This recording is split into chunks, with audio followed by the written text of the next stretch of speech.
So a lot of wall has been built. We don't talk about that, but we might as well start because it's being built right now, big sections of wall. And we will continue that. And one way or the other, it's going to get built. I'd like not to see a government closing, a shutdown. We will see what happens over the next short period of time. But the wall is a very important thing to us. So the president there saying a lot of wall has been built, repeating a claim that NBC News and others have repeatedly debunked. There is no new wall being built along the U.S.-Mexico border, just repairs to existing fencing. Trump's statements today about a possible government shutdown also set the stage for an unprecedented on-camera showdown with the president and the Democratic leaders in the Oval Office. If I needed the votes for the wall in the House, I would have them in one session, would be done. Go do it. Let me just say one thing. The fact is, you do not have the votes in the House. Nancy, I do. And we need border security. Nancy, we need border security. It's very simple. We do not want to shut down the government. You have called 20 times to shut down the government. You say, I want to shut down the government. We don't. I mean, let me just finish. Because you can't get your way. The last time you shut it down, you got killed. Let me say you want to know something? You've said it. Okay, you want to put that on my... You've said it. I'll take it. Okay, good. You know what I'll say? Yes. If we don't get what we want, one way or the other, whether it's through you, through a military, through anything you want to call, I will shut down the government. Okay, absolutely. fair enough. And I am proud, and I'll tell you what, I am proud to shut down the government for border security, Chuck. A lot of folks who watched said in the immediate aftermath it was kind of like watching something that would happen if the press wasn't in the room. The White House characterized what you just saw there as constructive dialogue. That's a good chestnut. But NBC News has learned that behind closed doors, Pelosi went and reported to fellow Democrats that for Trump, the wall is, quote, like a manhood thing for him, as if manhood could ever be associated with him.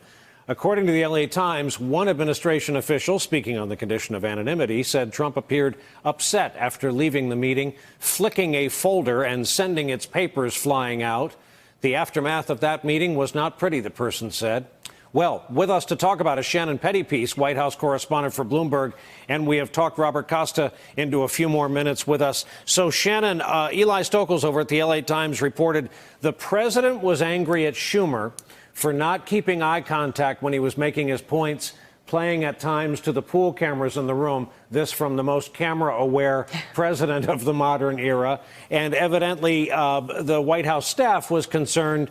Did the boss just give away his bargaining position on the wall? What's your reporting?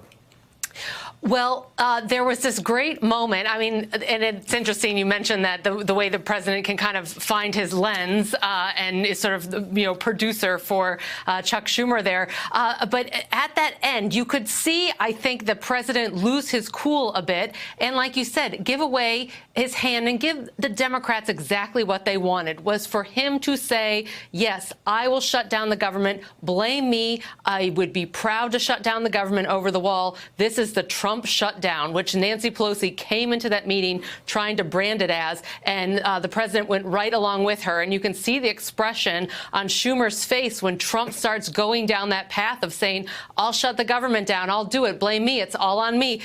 It's like he says, well, that I got what I came here for, okay, we can wrap this thing up and go home. It's your shutdown, Mr. President. You're so right. Schumer does everything short of a fist pump, and thank you for that soundbite, Mr. President.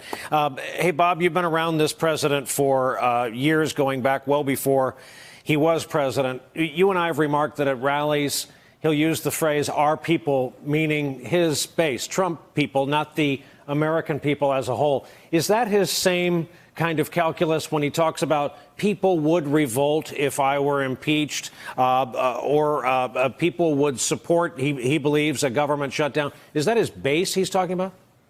It is his base. And when he has this kind of news conference, this discussion play out in front of the cameras, when he uses that sort of language in a Reuters interview, it underscores the president's political strategy, which is always to rouse his political base, to keep them with him. He wanted to have the Democratic leaders captive. Talking to White House officials today, he wanted to be seen as combative on behalf of immigration policy. And it's important to note the theater here is this fight, this clash among the three of them. But remember, Hours later, Pelosi back on the phone, Leader Pelosi back on the phone with President Trump. Discussions continued after the cameras left between Schumer, Pelosi, and the president. This is a president who wants to signal to his base he's fighting, even if the ultimate deal is to do some kind of border security that doesn't reach that $5 billion threshold. So if he doesn't get the $5 billion he wants to be able to say, I fought.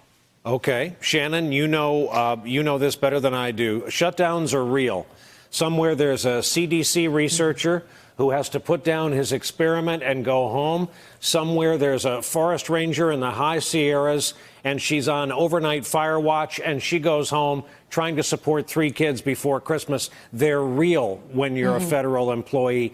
Is there any support that you can measure for this this notion of a shutdown over a border wall? People within the White House, they say that the president doesn't really seem to understand yet the optics of a shutdown. And I think there's people within the White House, too, who don't understand the optics because they haven't really been through it before. But the timing of this is particularly bad from an optics perspective. You mentioned Christmas there. Funding runs out on December 21st. If the government shuts down, that means a number of federal employees who are impacted by this won't be getting a paycheck right before Christmas.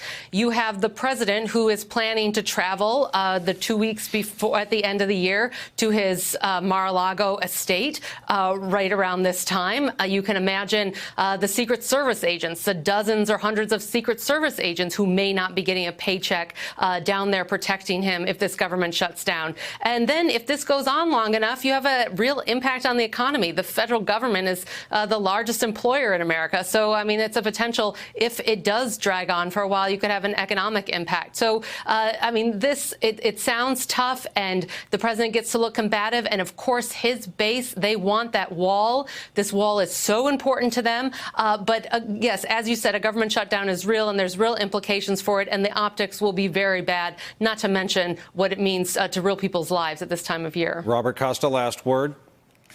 This is a president who has been through shutdowns before, and this is also a Democratic leadership that is confident, and they've also cut deals with the president before. We forget sometimes about the budget deal in 2017. So as we head into divided government, this is indicative of the kind of drama we can expect. But these are all deal makers in some capacity, all 3 of them sitting there in that room, playing to their own political bases in their behavior and conduct and messaging. But they also want to keep this government funded, despite some of their language. The president may say he wants to shut down, but he also knows he's facing a lot in early 2019 with Robert Mueller and everything else. And however much he tried to talk past her, a lot of people talking about the boss move that Pelosi, the KG veteran, pulled in the Oval Office today. Right out of Baltimore. There you go. Hey there, I'm Chris Hayes from MSNBC. Thanks for watching MSNBC on YouTube. If you want to keep up to date with the videos we're putting out, you can click subscribe just below me, or click over on this list to see lots of other great videos.